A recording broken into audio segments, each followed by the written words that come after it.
Hey everyone, it's Horror Free For All, and I hope you're doing well today.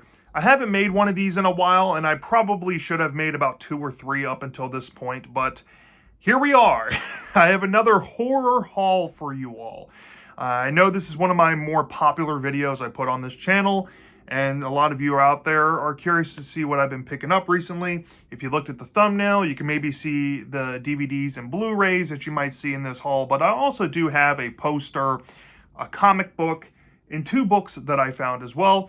And all of these finds go to, places like Dollar Tree, my local mom and pop thrift store, Goodwill, my local comic book shop, Second and Charles, which is a sister secondhand location that's tied to Books A Million.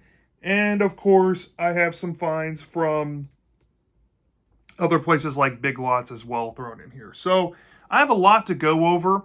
And trust me, I'm glad to be making this video. If you want to see some stuff that I've picked up since my last haul video, I guess I can make a retroactive, maybe 2 to 3 videos on that. But a lot of it I've already kind of showed you in some reviews. And I've been picking up less and less. But for some reason, within this past week or two, I've picked up a lot. So I figured, why not make a haul video, because I'm excited to show you some things. And first up, I found 2 books at Dollar Tree. Now, here's the thing about Dollar Tree recently. It looks like they got rid of their DVDs for the time being, at least in my local locations. I no longer live in my former North Carolina residence. I now live back in Virginia again. And it seems like all of the Dollar Trees nearby me, just if they do have DVDs, it's stuff from like 3 years ago that they still haven't sold. And they're not getting anything new in. But they have been getting new books in, and I was shocked to see these 2 in there, so I went ahead and picked them up because they've surprisingly been on my radar. And I heard this was one of the best books by this particular author, and trust me, even though I showed you in a book haul a while ago, I'm still sorry I haven't put out a book review. As soon as I started picking up adult books for my collection, trust me, I've still amassed quite a few since my last haul. I got into a book bind up, essentially, and I got into a reading slump. But trust me, I do have a book or 2 that I'm currently reading through. And once I finish those books, I will be making reviews on them very shortly. But nonetheless, I did find me another Bentley Little book. And I was looking everywhere for this book a few months ago, and I can never find it. And I found it at a Dollar Tree location. It is The Store by Bentley Little. This is the reprint, not the original printing. And how you know this is a Dollar Tree sticker is if you look at the back, it says Fiction ASTD. This is what they put on there once they get the books in their in their inventory. This costs $1.25. So yeah, go check Dollar Tree out if you're a Bentley Little fan, or maybe you've heard about The Store. I've heard it's one of the best commentary books on mass consumerism. So I want to check this out, and I heard it's horrifying. And one of my buddies, who's not a big Bentley Little guy, said that this is easily Bentley Little's best book and one of his favorite books of all time. So, curious to try this one out. And the other one I took a flyer on, this one just sounded batshit. I normally don't do this. I looked on Goodreads, and I saw a lot of praise for this. And on the back, I saw that it says, Gonzo Grindhouse Fantasy, like Tales from the Crypt meets Hercules in New York. And I was like, okay, I'm sold. Because this sounds like fantasy horror, and it's hard to find a fun-sounding fantasy horror book, and this one just spoke to me. People say it's funny and entertaining, so I'm going to try it out. It's Nick Mamadis's Sabbath. Never read this author, never heard anything from this guy, but this book sounds wild, and I found the hardcover in there for $1.25. So 2 books for $2.50 plus tax. Cannot beat that. And if you're into horror novels, go check out Dollar Tree. You never know what you can find in there. So yeah, there's that. Now let's get into some pickups here. Now, some of these are going to be spread around from different locations. I guess I'll start here with the Blu-rays because I don't have that many compared to DVDs. This one I've already shown semi-recently, and I might as well show it now. It's The Visit. Now, I found this at Second and Charles, I think for like a few bucks. And I already made a review of this film on my channel. I never heard of it. Well, I heard of it, but I never got around to watching it, and I finally watched it. I really enjoyed this movie. Y'all should go take the time out to see this. If you haven't, and if you're interested in hearing my review on it and what I have to say about the film, you can check that out on my channel as well. But yeah, I had fun with this movie. Keeping it M. Night Shyamalan, because he created The Visit, he produced this movie, and I found this at a thrift store, and it was pretty cheap, so I went ahead and picked it up. The disc looked really nice. I never got around to watching this one either. It's called Devil. And I've seen clips on YouTube, I think, from this movie. It was kind of like, that horror channel that kind of tells stories with these obscure horror films and just tells you what it's about.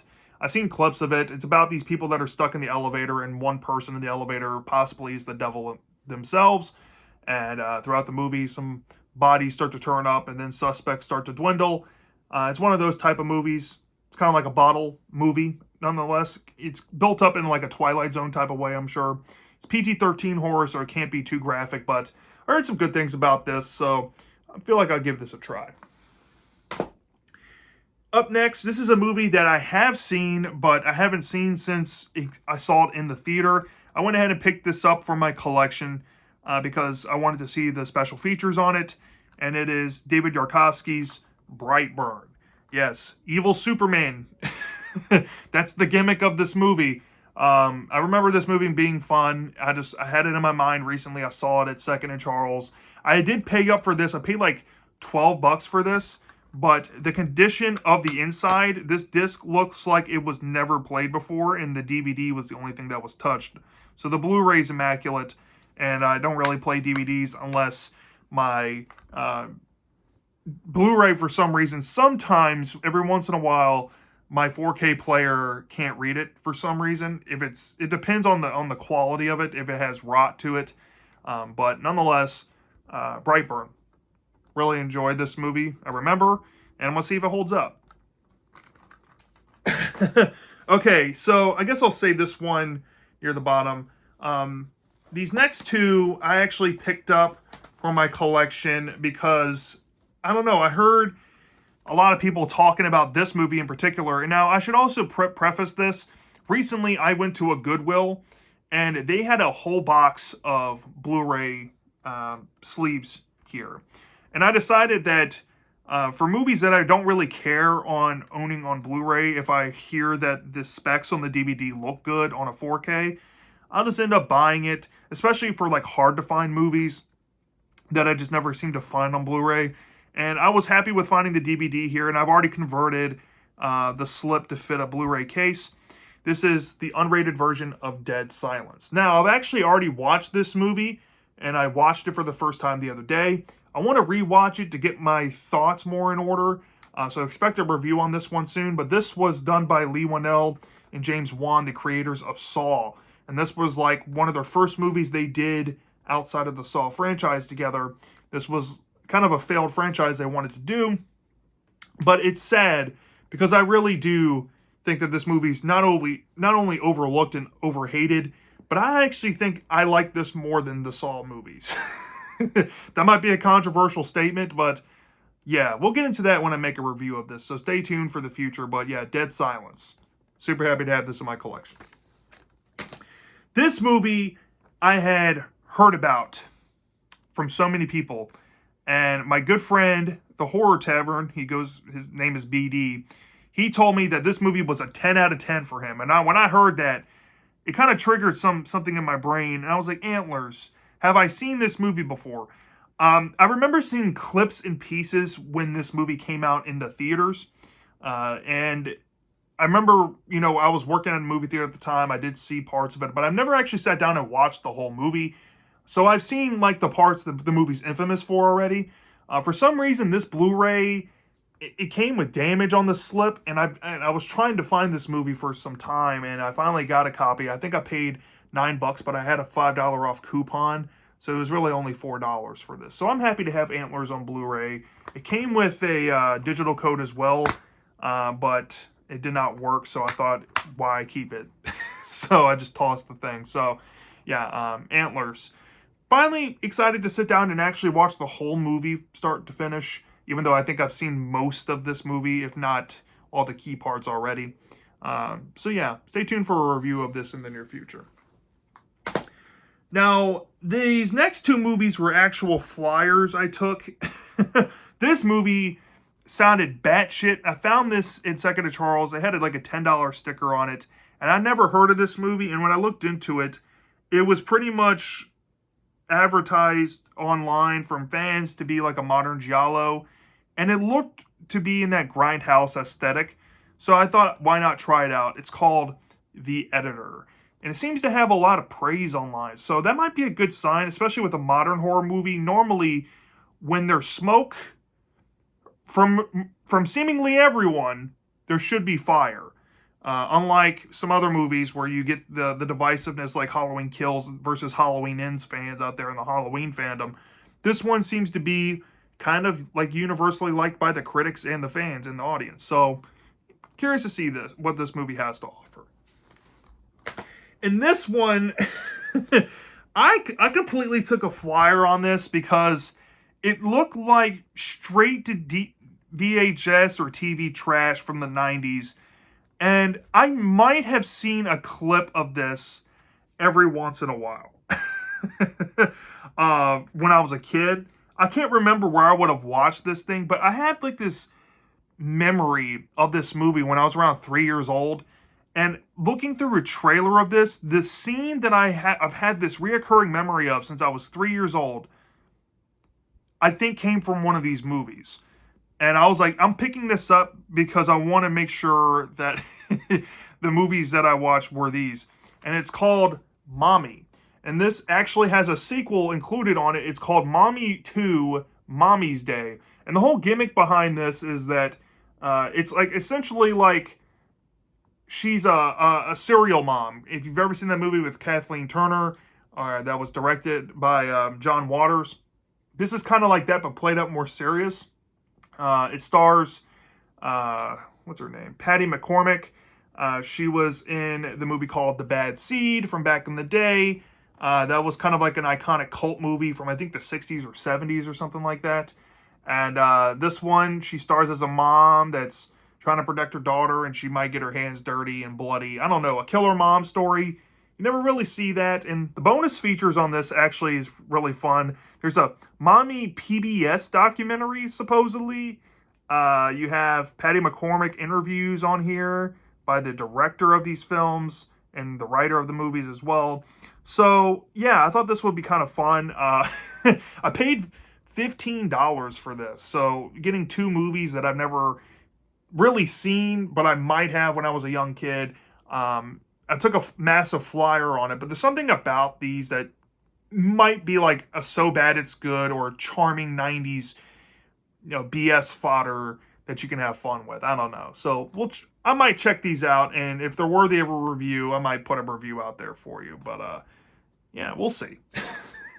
So there's that. All right, now getting into the DVDs, I do have a nice stack here, and most of these are either impossible to find on Blu-ray, or they're out of print, or they're too expensive, okay? So this first movie, this was a regular ABC Family horror film they used to play back in the day.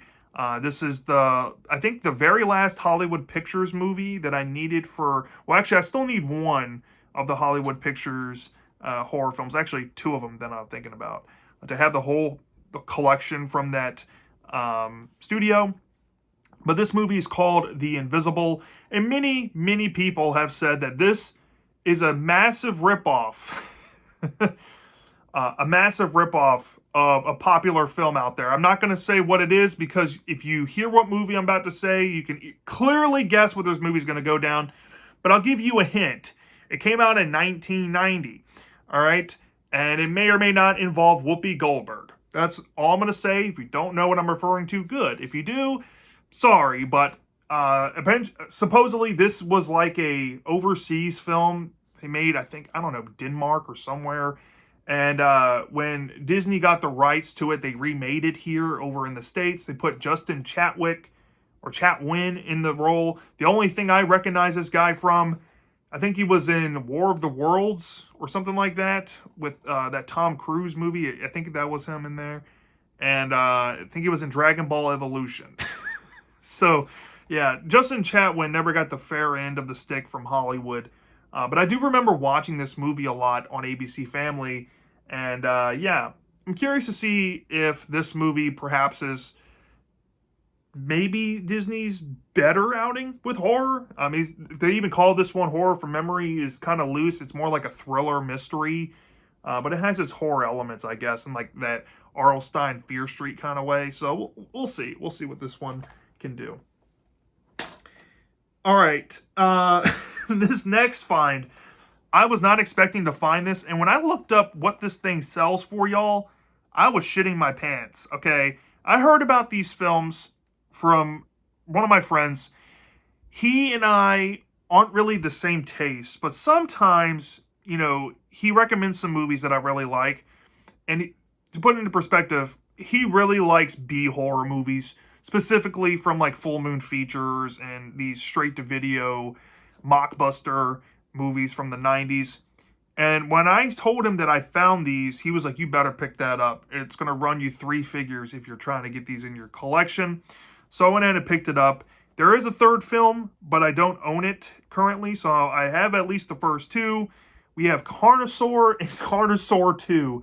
I paid $7.50 for this. If you look online, to get both movies on the same disc in this collection here, it runs about $150. So I got a good steal here on this, and I've never seen these movies. I heard there was a Carnosaur book. There's a guy on YouTube that I watched, Jacob Payton. He's a really knowledgeable dude. He hasn't uploaded recently, sadly. If you're out there, Jacob, and you're watching, I miss you. Coming back. I missed your reviews, man. He talked about the book and how much he loved it. And he even said he loved the movies. So I'm curious to see. This is a Roger Corman movie. And Roger Corman is notorious for recycling footage in movies throughout his career.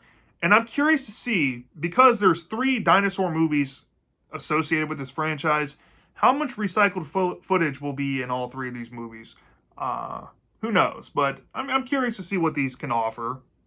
They have some type of cult status. It's worth a lot of money. A lot of people apparently want these in their collection. So it's worth checking out. I heard it's like Jurassic Park, but like a slasher. So we'll see what that does. This movie I recently actually reviewed, and I finally found a copy for $5 at Second and Charles, and it had the inserts and everything, so I was a happy camper. It is Ray Bradbury's Something Wicked This Way Comes. The only reason why I picked up the DVD and did not buy the Blu-ray, which does exist for this, is that the Blu-ray of this movie is only a part of the Disney Movie Club from back then, and people charge $50 for a Blu-ray of this. I want it deeply, but I think I'm just going to convert this DVD over into a Blu-ray case and just pretend like I own it on Blu-ray and be happy with it. The DVD quality from my rented DVD was not that bad. So, yeah, I'm fine with this for now. Until one day I can get that Blu-ray for a good price, I'm happy with this. Wanted this in my collection, and I have it. Definitely going to watch this every year. If you have not seen this movie, go check it out, please. All right.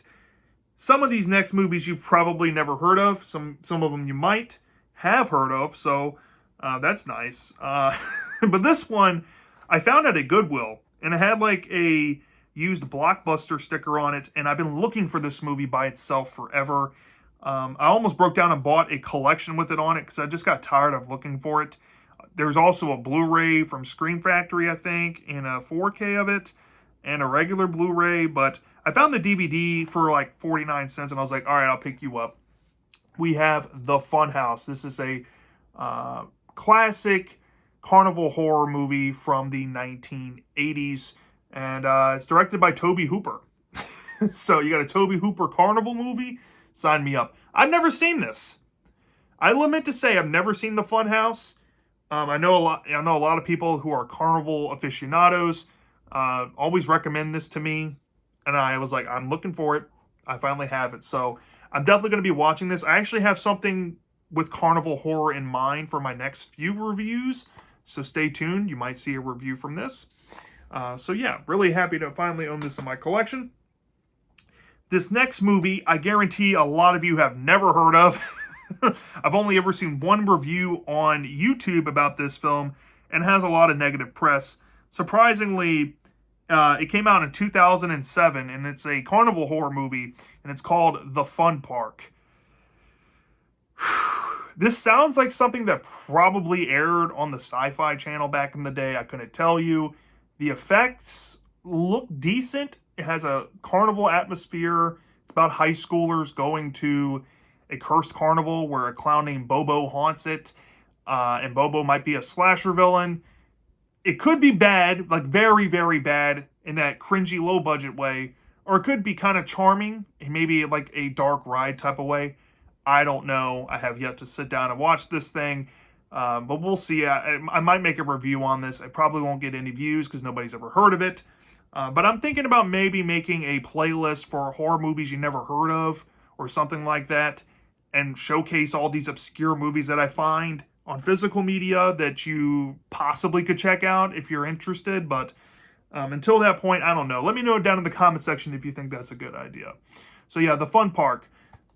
We'll be watching this for my marathon. All right, so I got 4 more DVDs, and then I have a comic and a poster to show you. These next 2 I actually picked up a while ago, and I got them on the same day. All right, so I was at a used bookstore, and they have DVDs there, and I saw they had some older, like, the primitive DVD cases before the normal ones that we all know came out.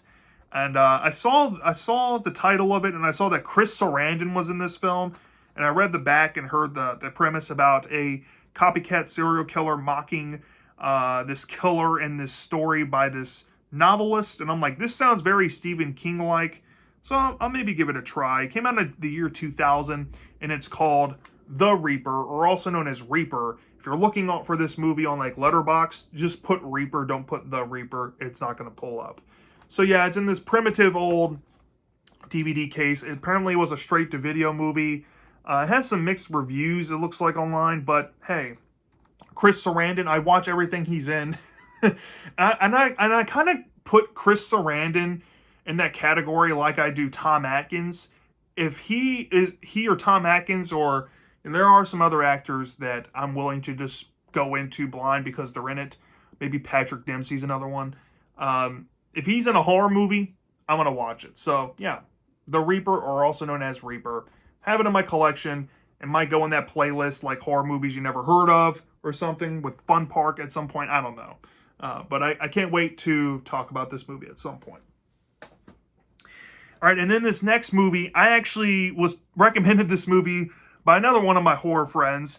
Told me that this is pretty much like a fun homage to wild Peter Jackson and Sam Raimi days of horror films. It's a fun horror comedy.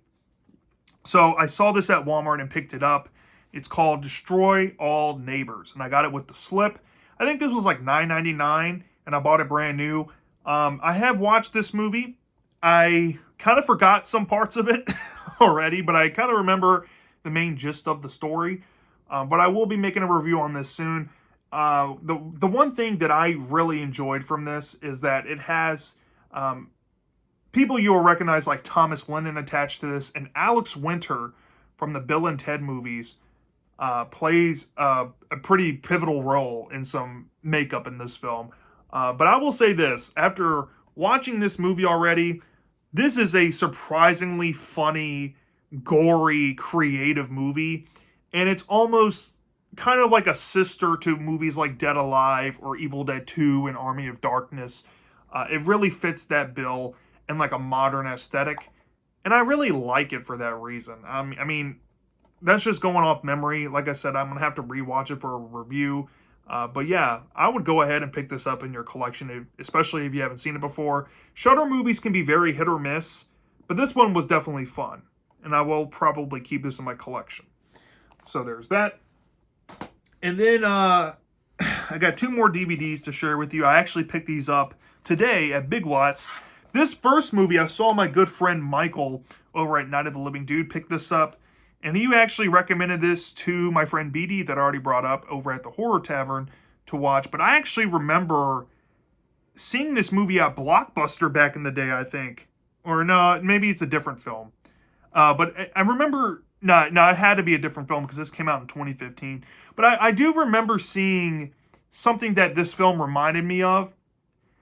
And when I saw this and I looked at the back, I was like, this could be up my alley because, at least from looking at the back, this is very reminiscent to something that would have come out in the mid-2000s that you would have seen at Blockbuster. That's what I was trying to say. The film in question is Last Shift. Last Shift. He said it was a very underrated movie. It's scary. And seeing, I peeked at some reviews online about it.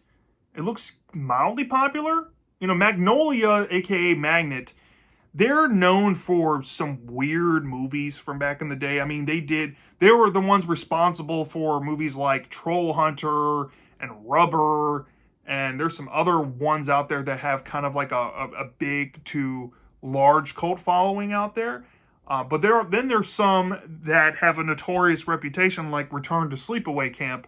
So it's very hit or miss in terms of quality. But I picked this up based on Michael's recommendation. I don't know why I thought I saw this. You know what this reminds me of? The cover. It reminds me of the... why am I blanking on it? The happy face... maybe it looks like Joker or something. And I remember around when that Dark Knight movie came out, there was a movie that had kind of like a Joker ripoff makeup. That's what I thought this thing was originally. So, yeah, I don't know why I thought I saw that Blockbuster, but nonetheless, sometimes memories blur. I'm sorry. It's been a long day. So there you go. I will try this out, though. I don't think I've ever seen it before. It looks like it could be creepy. And if it makes me think in a good way, it could be, one of those movies that could be the scariest contender. Who knows? All right, and then this last movie here, I know is a bad movie. I've seen clips of this, and I remember when this movie came out, every Dario Argento fan was absolutely anal hurt that this movie came out, and in their opinion ruined Dario Argento for them. But I'm curious to see if this film is as bad as people make it out to be. And it's Argento's Dracula. This is also known as Argento's Dracula 3D because they did market this as a 3D horror film. And yes, this does star some people you might recognize, like Rutger Hauer, who is in another movie that I can't wait to talk about soon called Hobo with a Shotgun. You might also know him from movies like Blade Runner. He's easily the most notable person in this cast. But, yeah, this movie got slammed by Dario Argento and horror fans when it came out.